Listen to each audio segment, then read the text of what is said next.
안녕하세요. 베드로의 선한 교신 영재 목사입니다. 3월 6일 토요일 오늘의 말씀 묵상 시간입니다. 오늘 우리에게 주신 말씀은 누가복음 7장입니다. 4절과 5절을 읽고 말씀을 나누겠습니다. 이에 그들이 예수께 나와 간절히 구하여 이르되 이 일을 하시는 것이 이 사람에게는 합당하니이다. 그가 우리 민족을 사랑하고 또한 우리를 위하여 회당을 지었나이다 하니. 오늘은요, 우리는 공로주의를 멀리합시다라는 제목으로 말씀을 나누겠습니다. 공로주의라고 하는 것은요, 우리가 어떤 공로를 하고 어떤 섬김을 많이 하고 그에 따라서 하나님으로부터 은혜 받는 것이 합당하다고 주장을 하는 것입니다. 예를 들어 갖고요, 어떤 성도가 늘 화장실 청소를 합니다. 그리고 가난한 자들을 도와줍니다. 봉사를 많이 해요. 그리고 하나님께 요구를 합니다. 하나님 보세요. 제가 이와 같이 많은 봉사를 했습니다. 하나님 들으세요. 이와 같이 제가 찬양을 많이 했습니다. 그러니 제 아들 좋은 직장 보내주세요. 제 딸 좋은 대학 들어가게 해주세요. 제가 이렇게 봉사를 했기 때문에 공로를 이렇게 쌓았기 때문에 그에 따른 합당한 복을 받는 것이 당연합니다 라고 주장을 하는 것이 바로 공로주의입니다. 그런데 하나님의 말씀은요, 이것을 멀리하라고 말씀하십니다. 이것을 주장하는 것은 합당치 않다라고 말씀하십니다. 왜냐하면 하나님께서 우리에게 은혜 주시면요, 전적인 하나님의 주권에 해당이 됩니다. 하나님께서 우리를 불쌍히 여기셔서 하나님께서 우리에게 구원의 은혜를 주시고요, 또 그에 따른 은혜를 늘 주십니다. 그것은 우리가 어떤 일을 했기 때문에 주시는 것이 아닙니다. 오늘 본문의 말씀을 통해서요, 주시는 교훈의 말씀인데요, 우리가 잘 아는 백부장의 종을, 하인을 우리 주님께서 고쳐 주셨지요.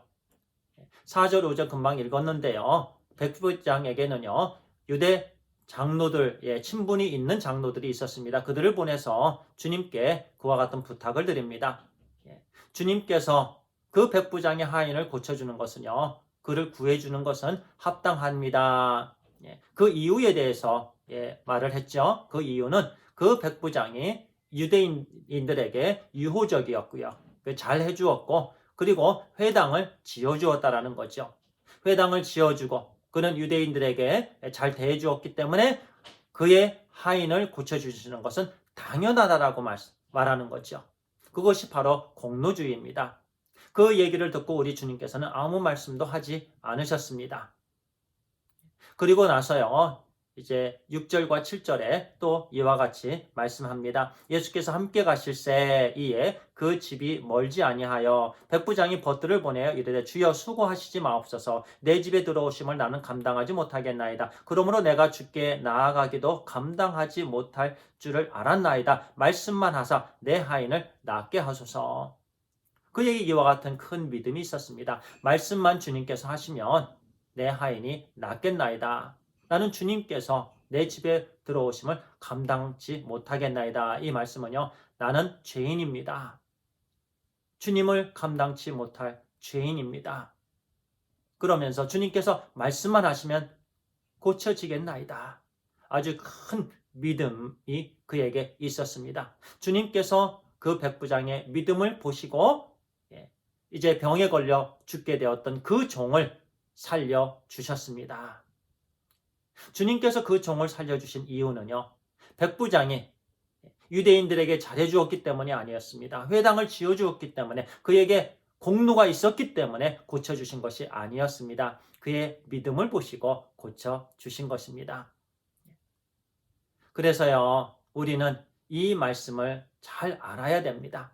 하나님께서 우리를 구속해 주신 이유는요, 우리가 어떤 착한 일을 해서가 아닙니다. 우리가 홈리스들에게 음식을 주어서가 아닙니다. 우리가 화장실 청소를 해서가 아닙니다. 그저 절대 주권적인 은혜로 우리를 사랑해 주신 것입니다.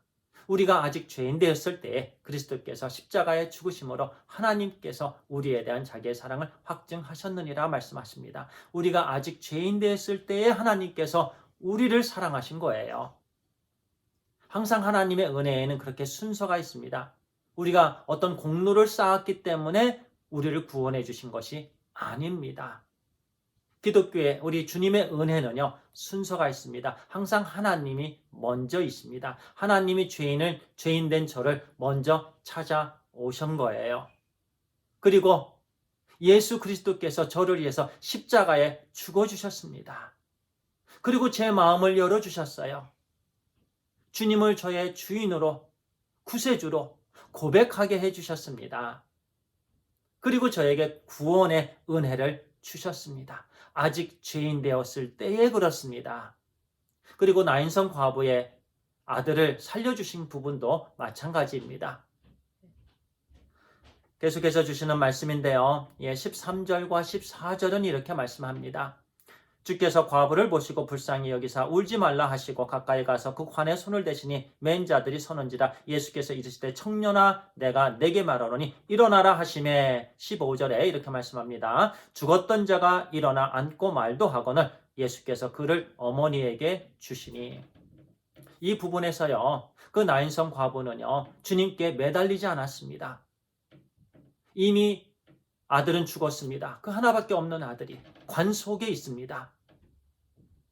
주님께서 관 앞으로 가셔서 손을 얹으시고 그 죽은 청년을 향해서 말씀하셨습니다. 일어나라.